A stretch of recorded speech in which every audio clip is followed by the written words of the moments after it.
Hello everyone, we are watching work on study YouTube channel. आज हम जो है बायोलॉजी से जो करने जा रहे हैं, हम बायोलॉजी के चैप्टर है ह्यूमन रिप्रोडक्शन सिस्टम। क्या है? ह्यूमन ह्यूमन रिप्रोडक्शन सिस्टम, रिप्रोडक्ट यानी मानव प्रजनन तंत्र। इससे संबंधित कुछ एमसीक्यूज को देखेंगे जो एमसीक्यू बहुत ही इम्पोर्टेंट रहेंगे। इसमें SSC, railway, bank, SSC and other state exam के लिए बहुत ही इम्पोर्टेंट रहेंगे। आज का हमारा जो टॉपिक है मानव प्रजनन तंत्र, यानी मानव प्रजनन तंत्र। चलिए, पहला क्वेश्चन है हमारा, पुरुष जनन तंत्र का प्रमुख हार्मोन कौन सा होता है? तो जब पुरुष जो जनन तंत्र है उसका जो प्रमुख हार्मोन होता है वो टेस्टोस्टेरोन होता है। क्या होता है? टेस्टोस्टेरोन होता है। ये पुरुषों में पाया जाता है। किस में पाया जाता है बच्चों? ये जो है पुरुषों में पाया जाता है। नेक्स्ट क्वेश्चन है हमारे पास में कि शुक्राणुओं का निर्माण कहाँ होता है?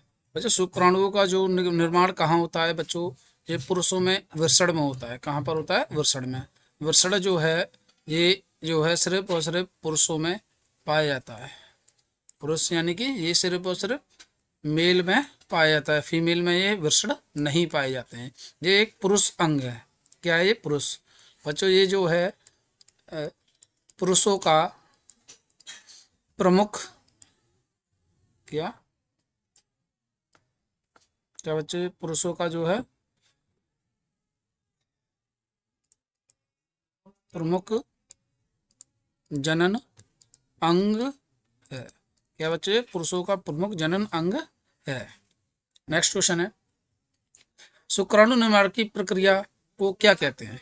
बच्चों, जो शुक्राणु निर्माण होता है उस प्रक्रिया को हम क्या कहते हैं? उस प्रक्रिया को हम स्पर्मेटोजेनेसिस कहते हैं। क्या कहते हैं? स्पर्मेटोजेनेसिस।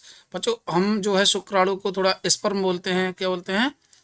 स्पर्म। क्या बोलते हैं? स्पर्म। स्पर्म बोलते हैं। तो इसको हम स्पर्म से रिलेट कर सकते हैं। स्पर्म यानी स्पर्म स्पर्म स्पर्मेटोजेनेसिस हो गया। स्पर्मेटोजेनेसिस हो गया। नेक्स्ट क्वेश्चन, मानव में गुणसूत्रों की संख्या क्या होती है? तो बच्चों, मानव में जो गुणसूत्रों की संख्या होती है वो 46 होती है। अगर ये जो है 23 जोड़ी होते हैं। कितने होते हैं? 23 जोड़ी गुणसूत्र पाए जाते हैं सभी में।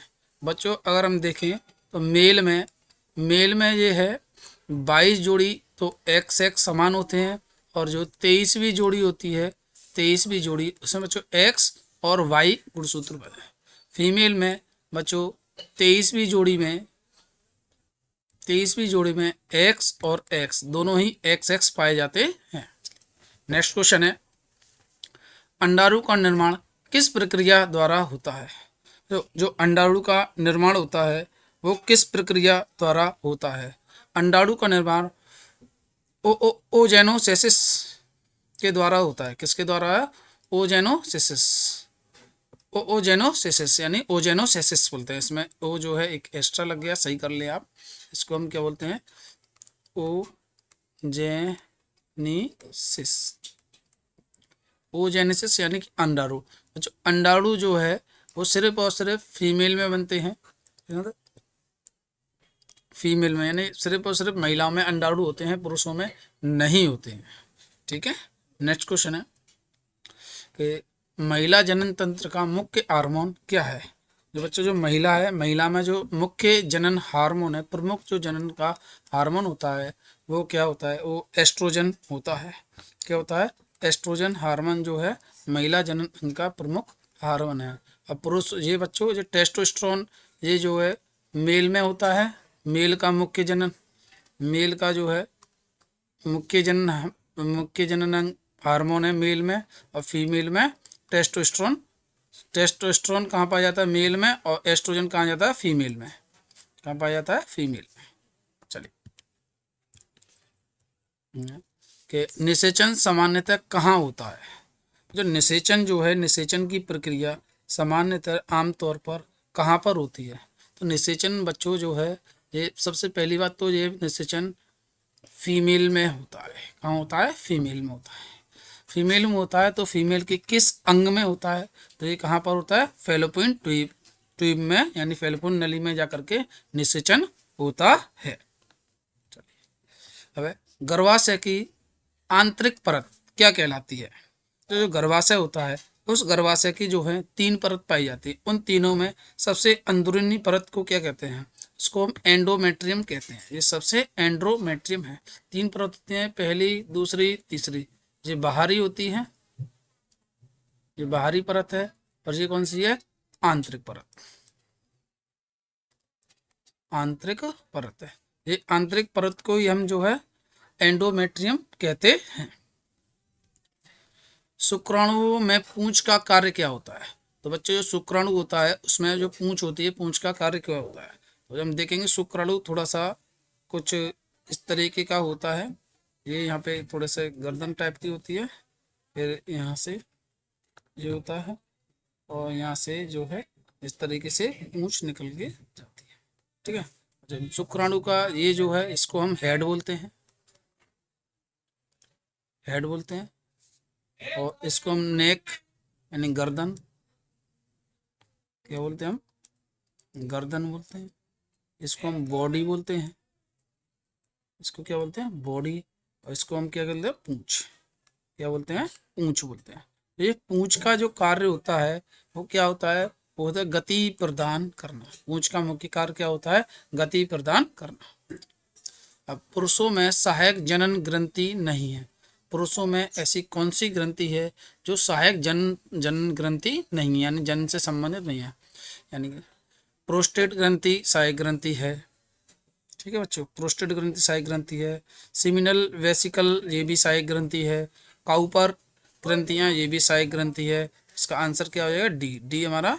ये प्यूटरी ग्रंथि जो है ये सहायक ग्रंथि नहीं है, ये पीयूष ग्रंथि है। प्यूटरी ग्रंथि, पीयूष ग्रंथि को हम मास्टर क्या बोलते हैं? मास्टर ग्रंथि कहते हैं। क्या कहते हैं? मास्टर ग्रंथि कहते हैं। मासिक चक्र का औसत अवधि क्या होती है? मासिक चक्र का मतलब है बच्चों जो है पीरियड्स, यानी महिलाओं में जो पीरियड्स आते हैं उनका समय अवधि कितनी होती है? तो जो समय अवधि है वो 28 डेज 28 डेज जो है होते हैं। यानी कि कितने दिन का होता है? 28 दिन का। सही आंसर है 28 दिन का मासिक धर्म का टाइम होता है। ठीक है बच्चों, नेक्स्ट क्वेश्चन है हमारे पास में अंडो उत्सर्ज, अंडो उत्सर्ग यानी कि ओवेलेशन। ओवेलेशन जो है बच्चों किस दिन होता है? ओवेलेशन किस दिन होता है बच्चों? ये है हर 14वें दिन पर ओवेलेशन होता है। हर 14वें दिन पर ओवेलेशन होता है। क्वेश्चन है टेस्टोस्टेरोन का स्राव करता है, यानी ऐसा कौन सा है जिसमें जो टेस्टोस्टेरोन का स्राव करते हैं? बताइए बच्चों, इसका सही आंसर होगा जो लेडिंग कोशिकाएं होती हैं, लेडिंग सेल, ये जो है टेस्टोस्टेरोन का जो है स्राव करती हैं। टेस्टोस्टेरोन कहाँ से निकलता है? लेडिंग कोशिकाओं से टेस्टोस्टेरोन निकलता है। अंडाशय का मुख्य कार्य क्या है? अंडाशय का जो मुख्य कार्य है बच्चों बताइए। तो एक तो है पहला कार्य मुख्य, एक तो यह है हार्मोन को बनाना है और अंडाणु बनाना। ये दोनों जो है अंडाशय के, दोनों क्या है? अंडाशय के मुख्य कार्य हैं। तो हमारा सही आंसर क्या हो जाएगा? सी, यानी कि दोनों, दोनों मुख्य कार्य कहलाएंगे। नेक्स्ट है गर्भाशय में पोषण देने वाला अंग। जो गर्भाशय में जो पोषण देता है उसको हम क्या कहते हैं? गर्भाशय में बच्चे जो पोषण देता है उसको हम क्या कहते हैं? इसका सही आंसर होगा प्लेसेंटा। प्लेसेंटा यानी कि गर्भनाल या गर्भनाल। गर्भनाल जो है भ्रूण, जो है गर्भाशय में भ्रूण को पोषण प्रदान करती है। शुक्राणु का सिर भाग किससे बना होता है? शुक्राणु का जो सिर भाग है वो किससे बना होता है? सिर, सिर है जो किससे बना होता है? जैसे ये हमने अभी थोड़ा शुक्राणु से थोड़ा सा बनाते हैं, यहाँ पर हेड टाइप का होता है, फिर ये बॉडी आ गई, ये हमारा सिर है, ये गर्दन होगी, ये बॉडी होगी, फिर इसकी ऐसे पूंछ निकल जाती है। तो ये है, ये किसका बना होता है? शुक्राणु जो है वो किसका बनाता है? नाभिक का बना होता है। किसका बनाता है? नाभिक का बना होता है। नेक्स्ट क्वेश्चन है महिलाओं में गर्भधारण का स्थान क्या होता है? यानी वह कौन सा स्थान है जहां पर महिलाओं में गर्भधारण की शुरू होता है? वह गर्भाशय। बच्चों गर्भाशय में ही तो गर्भधारण होगा। कहाँ है? गर्भाशय। पुरुष जनन कोशिका कहलाती है। पुरुषों में जो जनन कोशिका है वो क्या, कौन सी कोशिका जनन कोशिका कहलाएगी? वो शुक्राणु जो है जनन कोशिका कहलाएगी। ये क्या है? शुक्राणु जो है पुरुषों की जनन कोशिका है। जो होगी बच्चों मेल यानी पुरुषों की, सॉरी किसकी होगी? मेल्स की। और अंडाणु, अंडाणु किसकी होगी बच्चों? जो होगी हमारी फीमेल की। फीमेल की जो है जनन कोशिका क्या कहलाएगी? अंडाणु। पुरुषों की क्या है? शुक्राणु। महिला जनन कोशिका क्या कहलाती है? देखो बच्चों अगला आंसर, महिला जनन कोशिका क्या कहलाती है? अंडाणु महिला जनन कोशिका कहलाती है। नेक्स्ट क्वेश्चन है हमारे पास में, निषेचन के बाद बनने वाली संरचना क्या कहलाती है? जो निषेचन के बाद जो संरचना बनती है उसे हम क्या कहते हैं? उसे जाइगोट कहते हैं। क्या कहते हैं? जाइगोट। जाइगोट कब बनता है बच्चों? जब जो है शुक्राणु और प्लस अंडाणु दोनों मिलके हैं तो क्या बन जाता है? दोनों को मिलके क्या बनता है? जाइगोट बनता है। नेक्स्ट, सर्टोली कोशिकाएं कहाँ पाई जाती हैं? तो सर्टोली कोशिकाएं वो कहाँ पाई जाती हैं? सर्टोली कोशिकाएं जो है वृषण में पाई जाती हैं। वृषण यानी टेस्टिस में पाई जाती हैं। नेक्स्ट क्वेश्चन है, शुक्राणुओं का जीवन काल कितना होता है? तो शुक्राणुओं का जो जीवन काल होता है वो 2 से 3 दिन का होता है। कहते हैं 2 से 3 दिन का शुक्राणुओं का जीवन काल होता है। अंडाणु का जीवन काल कितना होता है?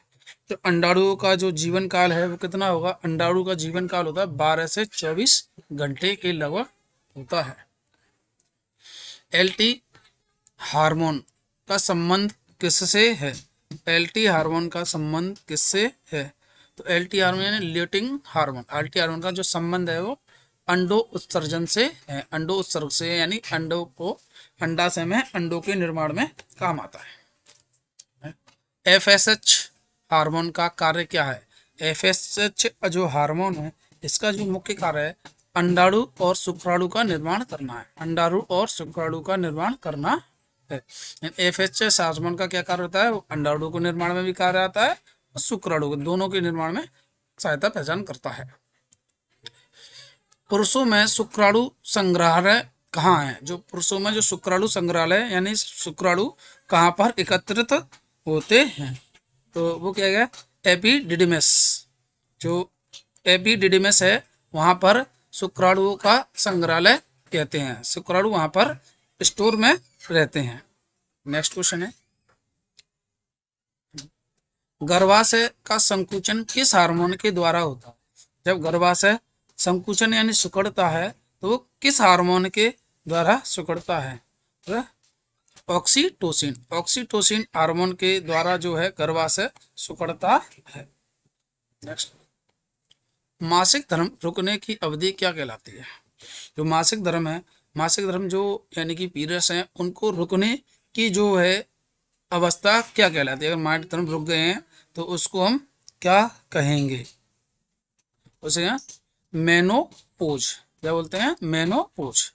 क्या कहेंगे हम? मेनोपोज। मेनोपोज का मतलब है कि कोई महिला है वो पीरियड से रुक गए हैं उसके, तो उसको हम क्या कहेंगे? मेनोपोज कहते हैं। नेक्स्ट है, गर्भ में शिशु को सुरक्षा देने वाला द्रव्य, जो गर्भ है, गर्भ में जो है शिशु को सुरक्षा कौन सा द्रव्य देता है? वो कौन सा देता है? वह एम्ब्रियोटिक द्रव्य। क्या है? एम्ब्रियोटिक द्रव्य जो है शिशु को गर्भ में सुरक्षा प्रदान करता है। मानव जनन कोशिका कितने गुणसूत्र वाली होती है?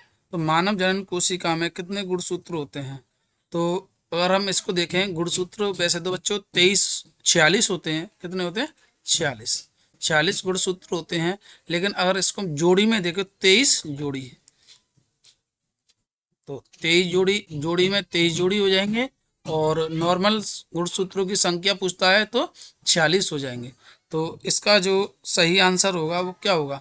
इसमें कोशिकाएं कितने गुणसूत्र वाली होती हैं? तो ये पूछा कोशिकाओं में कितने गुणसूत्र होते हैं? तो कोशिकाओं में 23 जोड़ी गुणसूत्र होते हैं। नॉर्मल वैसे क्या होंगे? 46 होते हैं। इसके दोनों आंसर जो है सही कहलाते। नेक्स्ट है, निषेचन की प्रक्रिया को क्या कहते हैं? जब निषेचन होता है तो निषेचन की जो है प्रक्रिया उसको हम क्या कहते हैं? निषेचन की प्रक्रिया को बताइए बच्चों। जब निषेचन होता है उसको हम फर्टिलाइजेशन कहते हैं। क्या कहते हैं? फर्टिलाइजेशन कहलाती है। नेक्स्ट क्वेश्चन है, मेयोसिस का मुख्य कार्य क्या है? मेयोसिस की जो क्रिया होती है उसका जो मुख्य कार्य क्या है? वो शुक्राणु की संख्या को आधा कर देती है। क्या कर देती है? शुक्राणु की संख्या को आधा कर देती है। महिलाओं में दूध का स्राव करने वाला हार्मोन कौन सा है? जो महिलाओं में दूध जब प्रेग्नेंट होती है कोई महिला, उस समय उनके स्तनों से जो है एक चिपचिपा पदार्थ, गाढ़ा पदार्थ निकलता है जिसको हम दूध बोलते हैं। तो उसको जो स्राव करने वाला जो हार्मोन कौन सा है, किस हार्मोन की वजह से महिलाओं में दूध निकलता है? वह है प्रोलैक्टिन। कौन सा है? प्रोलैक्टिन हार्मोन है जिसकी वजह से महिलाओं में दूध का स्रावण होता है। पुरुषों का बाह्य जनन अंग कौन सा है? यानी जो पुरुष हैं उनका जो बाह्य जनन अंग होता है वो कौन सा कहलाता है? जो बाह्य जनन अंग लिंग कहलाता है। क्या कहलाता है? लिंग कहलाता है। महिला बाह्य जनन अंग क्या है? महिला का जो बाह्य जनन अंग होता है वो क्या कहलाता है? वल्वा कहलाता है। क्या कहलाता है? वल्वा। वल्वा क्या होता है? महिलाओं का बाह्य जनन अंग होता है। नेक्स्ट क्वेश्चन है हमारे पास में, अंडाशय की संरचना की इकाई क्या है? जो अंडाशय की संरचना होती है उसकी इकाई को हम क्या कहते हैं? बताइए। उसकी या इकाई को हम क्या कहते हैं? जिसका सही आंसर होगा फॉलिकल। क्या बोलते हैं? फॉलिकल। जो अंडाशय की संरचना की यानी कि यूनिट ऑफ ओवम। अंडाशय क्या होता है? ओवम, यानी कि यूनिट ऑफ ओवम वो क्या कहलाएगी? फॉलिकल। क्या कहलाएगी? फॉलिकल। क्या कहलाएगी? वो फॉलिकल कहलाती है। यानी यूनिट ऑफ ओवम क्या है? फॉलिकल। जैसे नेफ्रॉन, नेफ्रॉन क्या होते हैं? Unit of kidney. क्या होती है? ये क्या होती है? किडनी की इकाई। किडनी की इकाई को क्या कहते हैं? नेफ्रॉन कहते हैं। न्यूरॉन होता है तंत्रिका तंत्र की इकाई। यानी तंत्रिका तंत्र की इकाई को हम न्यूरॉन कहते हैं। नेफ्रॉन की इकाई को हम, किडनी की इकाई को नेफ्रॉन कहते हैं। नेफ्रोलॉजी में किडनी का अध्ययन किया जाता है। न्यूरोलॉजी में तंत्र का अध्ययन किया जाता है। और फॉलिकल में, फॉलिकल क्या होता है? अंडाशय की इकाई होती है। तो शुक्राणु की गति के लिए ऊर्जा देता है। यानी शुक्राणु में जो गति, शुक्राणु जो गति कर रहे हैं उसके लिए जो उसे ऊर्जा चाहिए, उस ऊर्जा कहाँ से प्राप्त होती है? वो माइटोकॉन्ड्रिया से प्राप्त होती है। कहाँ से होती है? माइटोकॉन्ड्रिया। इसको हम पावर हाउस बोलते हैं। क्या बोलते हैं? Power house. माइटोकॉन्ड्रिया को क्या है? पावर हाउस, यानी कि शक्ति ग्रह, शक्ति घर कहते हैं। नेक्स्ट, प्लेसेंटा का एक कार्य नहीं है। यानी ऐसा कौन सा कार्य है जो प्लेसेंटा द्वारा नहीं किया जाता है? बच्चों, प्लेसेंटा द्वारा पोषण भी दिया जाता है, गैस विनिमय भी किया जाता है और अवशिष्ट का निकासन भी किया जाता है। यानी शुक्राणुओं का निर्माण नहीं किया जाता है। शुक्राणुओं का जो निर्माण वो किसके द्वारा? वृषण में होता है। कहाँ होता है? वृषण। वृषण में शुक्राणुओं का निर्माण होता है। गर्भावस्था की अवधि कितने तो गर्भावस्था की जो महीने अवधि होती है लगभग 9 महीने के आसपास रहती है। यानी कि मनुष्य, पुरुष, महिलाओं में जो है गर्भ धारण होने के बाद लगभग 9 महीने के आसपास में जो है महिला किसी बच्चे को जन्म देती है। मानव में लिंग निर्धारण किस पर निर्भर करता है? बच्चों में लिंग का निर्माण प्रदान करता है वो पिता पर करता है। किस पे करता है? पिता पर। बच्चों, ये मेल है। क्या है? मेल। मेल है और इधर फीमेल है। क्या है? फीमेल। फीमेल। बच्चों, मेल में जो है एक्स और वाई गुणसूत्र हैं होते हैं, महिलाओं में एक्स और एक्स होते हैं। अगर बच्चों पुरुष का एक्स और महिला का एक्स मिलता है तो कौन सा होता है? तो क्या होती है? फीमेल होता है। क्या होता है? फीमेल। क्या होता है? फीमेल। अगर ये होता है फीमेल होता है। और यहीं पर जो है अगर पुरुष का वाई और महिला का एक्स मिलता है तो क्या होता है, तो फिर मेल होता है। तो क्या होता है, मेल होता है। यहाँ पर क्या होगा, फीमेल होगा। ठीक है। वाई गुणसूत्र किसके लिए उत्तरदायी होता है? वाई गुणसूत्र है जो किसके लिए उत्तरदायी होता है बच्चों, ये जो है पुरुषों के लिए उत्तरदायी होता है। यदि वाई गुणसूत्र है तो पुरुष होगा, वाई गुणसूत्र है तो पुरुष होगा, और एक्स एक्स गुणसूत्र यानी एक्स और एक्स मिलते हैं तो स्त्री होती है, एक्स और वाई मिलते हैं तो क्या होता है, पुरुष होता है। इसलिए ये वाई जो गुणसूत्र है पुरुषों के लिए उत्तरदायी होता है। नेक्स्ट है, गर्भाशय की पेशीय परत क्या कहलाती है? यानी जो गर्भाशय है उसकी जो पेशीय परत है उसको हम क्या कहते हैं? गर्भाशय की पेशीय परत को हम मायोमेट्रियम कहते हैं। क्या कहते हैं? मायोमेट्रियम कहते हैं। नेक्स्ट, शुक्राणु की लंबाई लगभग कितनी होती है?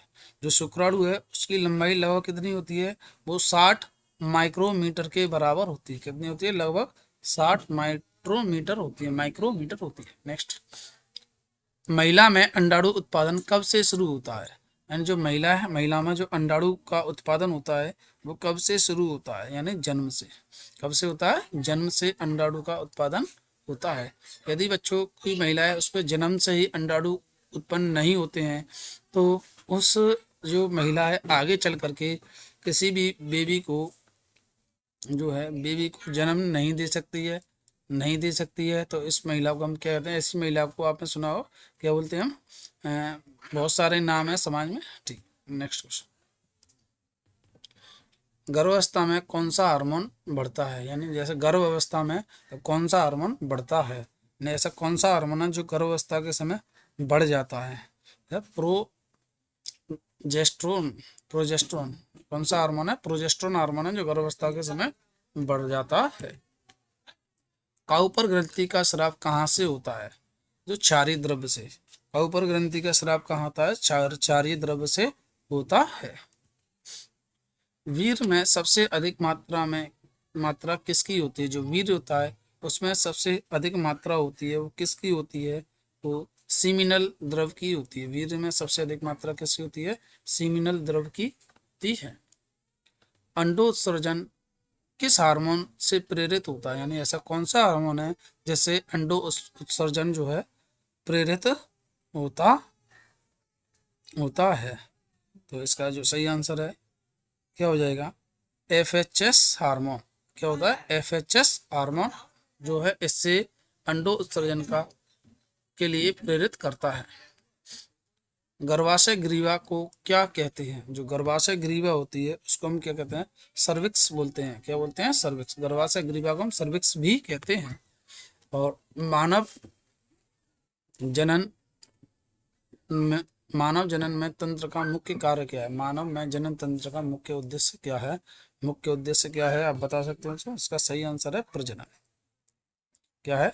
प्रजनन। तो बच्चों जी हमने जो है 50 MCQ देखे, क्या देखे? 50 MCQ देखे जो सभी परीक्षाओं के लिए बहुत ही इम्पोर्टेंट है।